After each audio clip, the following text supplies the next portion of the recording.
இன்றே டவுன்லோட் செய்து உங்கள் ஃபேவரட் ஷோக்களை என்ஜாய் பண்ணுங்க. இந்த விஷயத்த சொல்லி என்னை இங்க வர வச்சது உங்க அத்தை தான். ஓ, இந்த அம்மா வேலைதானா இதெல்லாம் நினைச்சேன். உங்க அத்தை தான் எனக்கு ஃபோன் பண்ணி உனக்கு மறு கல்யாணம் நடக்க போறத என்கிட்ட சொன்னாங்க. பொண்ணுக்கு கல்யாணம்னு தெரிஞ்சும் என்னால சும்மா இருக்க முடியுமா? அதான் உடனே கிளம்பி வந்துட்டேன். வணக்கம். கல்யாணத்துக்கு முதல் ஆளா நீங்க வரணும்னு தான் நான் ஃபோன் பண்ணி இன்வைட் பண்ணேன்.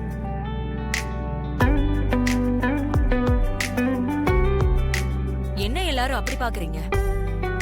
நம்ம வீட்டு விசேஷத்துக்கு சாமி கண்ணு ஐயா வந்தா வானதி சந்தோஷப்படுவா இல்லையா? அதான் அவரை கூப்பிட்டேன். அதையும் தாண்டி அவரும் நம்ம குடும்பத்துல ஒருத்தர் மாதிரி தானே. கண்டிப்பா ராஜி, அதுல என்ன உனக்கு சந்தேகம்? நானும் இதை உங்க வீட்டு விசேஷமா நினைச்சு வராம என் பொண்ணோட கல்யாணமா நினைச்சுதான் வந்திருக்கேன். பாண்டி ஐயா, அந்த தாம்பாளத்தை கொடு. அண்ணே, எதுக்குன்னு இதெல்லாம்? என் பொண்ணு கல்யாணத்துக்கு வரப்போ வெறும் கையோட வந்தா நல்லா இருக்காது இல்லையா? அதான் வானதிக்கும் மாப்பிள்ளைக்கும் முகூர்த்த புடவையும் பட்டு வேட்டி சட்டையும் வாங்கிட்டு வந்தேன். இது என் சார்பா வானதிக்கு நான் செய்யற சீர்வரிசையா நினைச்சு நீங்க 2 பேரும் இதை வாங்கிக்கணும். அவர் தான் இவ்வளவு ஆசைப்பட்டு கொடுக்கறாருல்ல, வாங்கிக்கோங்க. நல்லா இருக்கு. 2 பேரும் நல்லா இருங்க. இந்த வாங்கிக்க.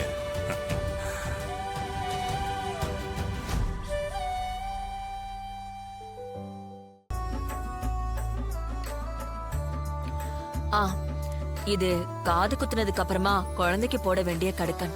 சரிம்மா.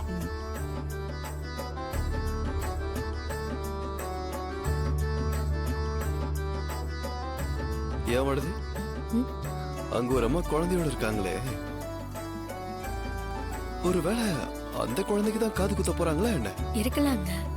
இங்க ஒரு குழந்தை மட்டும்தானே இருக்கு, அந்த குழந்தைக்கு தான் காது குத்துவாங்கன்னு நினைக்கிறேன். அப்படிதான் இருக்கும்.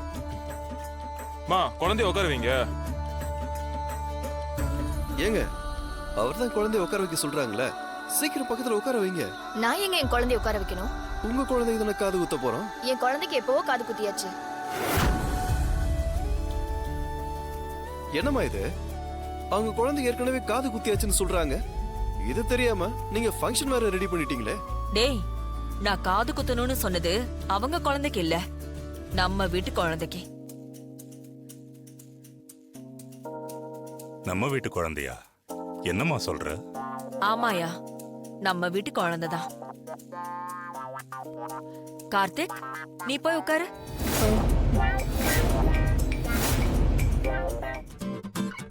சொன்னா கேளுங்க. அம்மா எவ்வளவு ஆசையா உங்களுக்கு இந்த ஏற்பாடெல்லாம் பண்ணிருக்காங்க. என்ன ஏற்பாடு பண்ணாலும் பரவாயில்ல, நான் வரமாட்டேன். இந்த வயசுல இதெல்லாம் தேவையா? ஏங்க, சொன்னா கேளுங்க. மாப்ள, காது தானே குத்த போறாங்க, லேசா எறும்பு கடிச்ச மாதிரி தான் இருக்கும், கொஞ்சம் பொறுத்துக்குங்க. வாங்க. முடியாது. ஏனே இப்படி பிடிவாதம் பிடிக்கிற? பொம்பளைங்க நாங்க எல்லாம் காது குத்திக்கல. பிடிவாதம் பண்ணாம வானே வந்து உட்காரு. ஆமா மாப்ள, போங்க. நீங்க போய் குத்திக்கோங்க, நாளா மாட்ட போக முடியாது. நீங்க வழி விடுங்கப்பா. ஏய், ஒழுங்கா வழி விட்டுருங்க, அப்புறம் நடக்கிறது வேற பாத்துக்கோங்க. சொன்னா கேளுங்க. முடிச்சிட்டேன். மாமா, மாமா விடுங்க மாமா, வேண்டாம் மாமா. மாமா, மாமா சொன்னா கேளுங்க மாமா. மாமா, மாமா சொன்னா கேளுங்கம்மா. மாட்டிட்டீங்களா? விட சொல்லுங்கப்பா. மாட்டிட்டாரு. அப்பா, விட சொல்லுங்கப்பா. போங்க போங்க. அட, அம்மா, நான் சொல்ல கேளுங்கம்மா. மாமா, மாமா வேண்டாம் மாமா. வானதி, வா. சொல்லுங்கம்மா. இதோ வரேன். மாமா வேண்டாம் மாமா, ப்ளீஸ் மாமா. ஐயோ, வலிக்கும் மாமா. அதெல்லாம் குத்த வேண்டாம் மாமா. மாமா ப்ளீஸ் மாமா.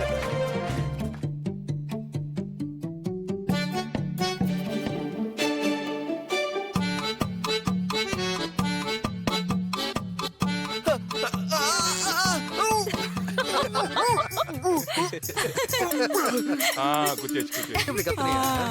அப்படிதான். அவ்வளவுதாங்க. ஒண்ணுங்க குத்தியாச்சு.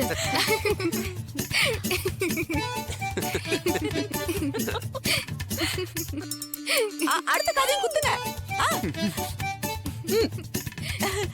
நல்லா இருப்பீங்க மாப்ள. குத்திக்கோங்க. அந்த காதை கொடுங்க. வேணாங்க வேணாங்க வேணாங்க சொன்ன ஒண்ணும் இல்ல, ஒண்ணும் இல்ல, வலிக்காது, வாங்க, குத்திடலாம். அவ்வளவுதான், குத்தியாச்சு. கார்த்தி பொறுத்துக்கடா குத்தியாச்சு, அவ்வளவுதான்.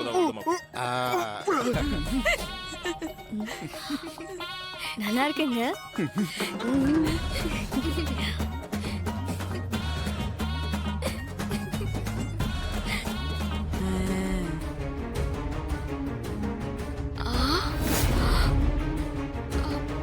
என்ன ஆண்டி வேப்பில மஞ்சள் தண்ணி எல்லாம் யாரோ கலந்து வச்சிருக்காங்க? யாரும் எல்லாம் கலந்து வைக்கல, நான் தான் கலந்து வச்சேன். இங்க பாருங்க, இந்த குடத்துல வேப்பிலையும் மஞ்சளும் கலந்து தண்ணி வச்சிருக்கேன். அந்த குடத்துல செந்தட்டி இலைய போட்டு கலந்து வச்சிருக்கேன். எப்படி? இந்த வேப்பிலையும் மஞ்சளும் கலந்த தண்ணி கார்த்திக் மேல ஊத்துறதுக்கு கவனமா ஊத்திடணும். அந்த செந்தட்டி போட்ட தண்ணி வானத்தி மேல மட்டும் ஊத்துறதுக்கு. அம்மா, ஒரு செங்கட்டி இலை மேல பட்டாலே அரிப்பு தாங்காது. ஆனா இதுல ஒரு குடம் முழுக்க செங்கட்டி இலைய கலந்து அவ மேல ஊத்துனா அவ்வளவுதான். இன்னைக்கு அவளுக்கு எடுக்கிற ஊரல்ல, இன்னைக்கு கல்யாணமே நடக்காது. அதுதானே ஆர்த்தி நமக்கும் வேணும். நல்ல வேளடி, அந்த சுவாமிஜியோட சிஷ்யனை போய் நம்ம முன்னாடியே பார்த்தோம். அவர்தான் இந்த மாதிரி சடங்கு சம்பிரதாயம் எல்லாம் கல்யாணத்துக்கு முன்னாடியே செய்யணும், அதெல்லாம் சரியா செஞ்சாதான் கல்யாணம் நல்லபடியா நடக்கும்னு நமக்கு முன்னெச்சரிக்கை பண்ண மாதிரி எல்லாத்தையும் விவரமா சொன்னாரு. இல்லனா நம்ம இப்படி ஒரு யோசனையை செஞ்சு ஒரு வேலையை செய்ய முடியுமா? நாம இங்க இருக்கும்போது அவங்க எப்படி இந்த கல்யாணத்தை நல்லபடியா நடத்த முடியும்னு நாமளும் பார்க்கலாம். அதுவும் சரிதாம்மா. அங்க எல்லாரும் நமக்காக வெயிட் பண்ணிட்டு இருப்பாங்க. சீக்கிரம் நம்ம குடத்தை தூக்கிட்டு போயிடலாம். வா.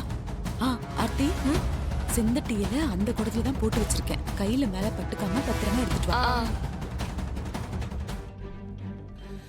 என்னாச்சுன்னு? பொதுவா இந்த மாதிரி மஞ்சள் தண்ணி ஊத்துற சடங்குல யாரு மஞ்சள் தண்ணி ஊத்துறாங்களோ அவங்க முதல்ல அந்த மஞ்சள் தண்ணிய தனக்குத்தானே ஊத்திக்கணும்.